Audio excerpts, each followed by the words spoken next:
ഇന്നത്തെ നമ്മുടെ മെനുവിലുള്ളത് നെല്ലിക്ക അച്ചാറാണ്.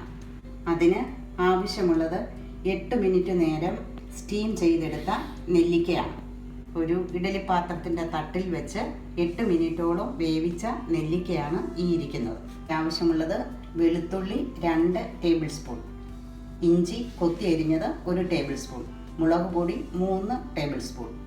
പിന്നീട് ആവശ്യമുള്ളത് കടുക് 1/2 ടീസ്പൂൺ, കായപ്പൊടി 1/4 ടീസ്പൂൺ, ഉലുവാപ്പൊടി 1/2 ടീസ്പൂൺ, നല്ലെണ്ണ 1 കപ്പ്, വിനാഗിരി 1 കപ്പ്. പിന്നീട് ആവശ്യമുള്ളത് 2 ടേബിൾ സ്പൂൺ ഉപ്പും 2 തണ്ട് കരിവേപ്പിലയുമാണ്. മീഡിയം ഫ്ലെയിമിൽ ചീനച്ചട്ടി വെച്ച് നമുക്ക് നല്ലെണ്ണ അതിലേക്ക് ഒഴിക്കാം. എണ്ണ ചൂടായതിനു ശേഷം നമ്മൾ എടുത്തു വെച്ച കടുകിടുക, അതിനുശേഷം കരിവേപ്പില ഇടുക, പിന്നീട് നമ്മൾ എടുത്തു വെച്ച വെളുത്തുള്ളി ഇടുക, അതിൻ്റെ പിന്നാലെ ഇഞ്ചി ഇടുക.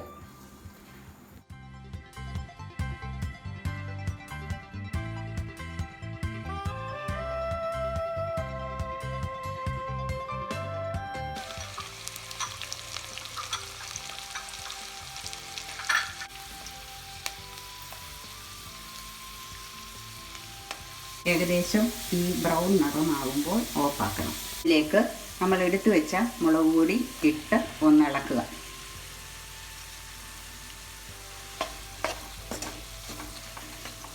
അതിൻ്റെ പിന്നാലെ നെല്ലിക്ക ഇട്ട് ഇളക്കുക.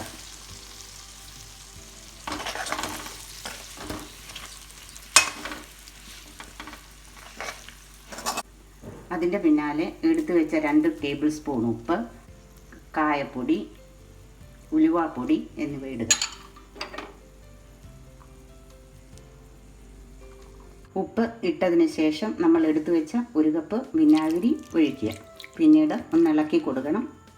ഒരു കാര്യം ശ്രദ്ധിക്കണം, മുളക് പൊടി ഇടുന്നതിന് മുമ്പ് തന്നെ നമ്മൾ സ്റ്റൗ ഓഫാക്കിയതാണ്, പിന്നീട് നമ്മൾ ഓണാക്കിയിട്ടില്ല.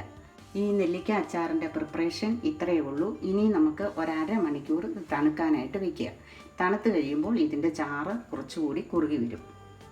നമ്മുടെ നെല്ലിക്ക അച്ചാർ നന്നായി കുറുകിയിട്ടുണ്ട്.